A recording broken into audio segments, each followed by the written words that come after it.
You're at the grocery store. Nothing is happening. The lights are normal. The music is normal. You have a list.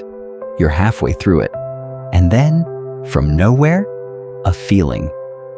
Not pain, not a thought exactly, more like a drop in temperature that only you can feel. Something bad is about to happen.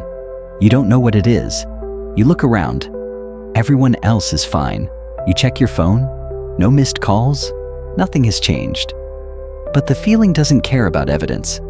If you've ever had this sudden wave of dread that shows up without a reason, you already know the strangest part about it. You can't argue with it. You can tell yourself everything is fine. You can list every reason you're safe. And the feeling just sits there, unmoved, like it knows something you don't. Most people assume this means something is wrong with them, that they're broken or too anxious, or losing their grip on reality. None of that is true. What's actually happening is far more specific than that. And once you understand it, the feeling doesn't disappear, but it stops being terrifying. Neuroscientist Lisa Feldman Barrett spent years studying how the brain actually creates emotions. And what she found overturns almost everything people assume. Your brain doesn't react to the world, it predicts it. Every waking moment, your brain is running a kind of forecast, taking everything it's learned from your past and using that to generate a prediction about what's going to happen next. If the prediction says safe, you feel calm. If the prediction says threat, you feel dread. And here's the part that changes everything. The prediction doesn't need to be accurate. It just needs to match a pattern your brain has seen before. Think of it like a weather radar that's been through one very bad storm. After that storm, it starts flagging every cloud formation that even slightly resembles what came before, even on days when the sky is clear. That's not a malfunction. That's a radar doing exactly what it was trained to do, keeping you prepared, keeping you alert, keeping you one step ahead of something that may not be coming at all. The sudden feeling of dread in the grocery store isn't a premonition. It's a prediction, generated by a brain that has learned, somewhere in your history, that certain patterns mean danger. A tone of voice, a fluorescent light, a crowd, a silence. Something your conscious mind doesn't even register, but your prediction engine does. It's not that you're losing your mind. It's that your mind is doing too much, too fast, based on data you didn't know it was carrying. So here's what actually helps. The first thing, and this is a shift in how you relate to the feeling, is to stop treating the dread as information. That sounds strange, so let me say it differently. When the feeling arrives, there is an almost irresistible pull to treat it as a message, to scan for the thing that's wrong, to search your environment, your relationships, your future, for whatever it is your gut is apparently warning you about. And you won't find it, because there's nothing to find. The feeling isn't a signal about the present. It's an echo from something your brain already processed, days, months, sometimes years ago. The shift is learning to say, I notice this feeling. It's not telling me the future. It's telling me something my brain has filed under threat. I don't need to find the threat. I just need to let the feeling move through. You don't push it away. You don't investigate it.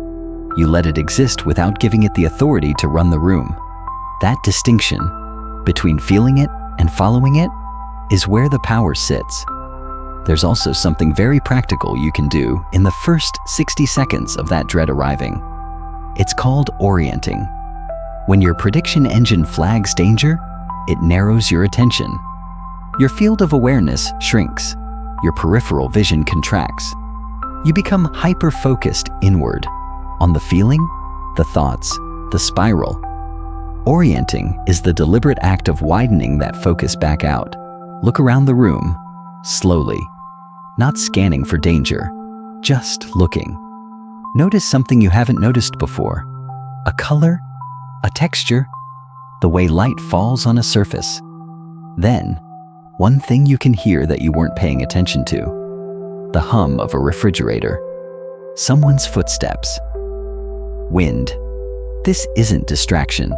It's giving your nervous system real-time sensory data that contradicts the prediction. Your brain said danger. Your eyes and ears are now reporting, actually, we're in a grocery store. The lights are on, the door's open, people are calm.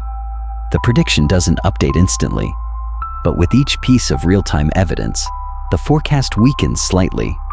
Not because you argued with it, but because you gave the system better data. Peter Levine, who developed somatic experiencing therapy, calls this completing the orienting response, allowing the nervous system to finish the scanning process that got interrupted when the dread took over. And the third thing, this one reframes the entire experience. Your brain doesn't just predict threats based on events. It predicts threats based on body states. Barrett's research shows that if your blood sugar is low, or you're slightly dehydrated, or you slept poorly, or you've been sitting still too long, your brain interprets those internal signals and weaves them into its predictions. This means that sometimes, more often than you think, the feeling of impending doom isn't about anything in your environment. It's about the state of your body. Your brain receives a signal. Something is off internally. And because it doesn't distinguish cleanly between a physical discomfort and a psychological threat, it generates the feeling that something bad is coming. Not because something is, but because your body is slightly out of balance and your brain is doing the only thing it knows how to do with that information, flagging it as danger. This is why the feeling so often arrives at unremarkable moments. Standing in line, sitting at your desk, walking the dog. Nothing in the scene is wrong, but something in the body is just slightly off enough to trigger the prediction engine. Drink water, eat something, move your body. Not as a cure, as a way of giving the system the physical input that changes the forecast. The dread was never a warning about the future. It was a weather report, generated by a system that has learned to prepare for storms even when the sky is clear. That system isn't broken. It's just working from old data, reading body signals it doesn't fully understand, and doing its best to keep you safe in the only way it knows how. You don't need to fix it. You don't need to be stronger than it. You just need to know what it actually is. So the next time it arrives, you can feel it, name it, and choose not to let it drive. The feeling will still come, but it won't own the room the way it used to. If this feels familiar, the next video explores what happens when this feeling becomes constant, when the dread doesn't come and go anymore but becomes the background noise of your life. That one's there when you're ready.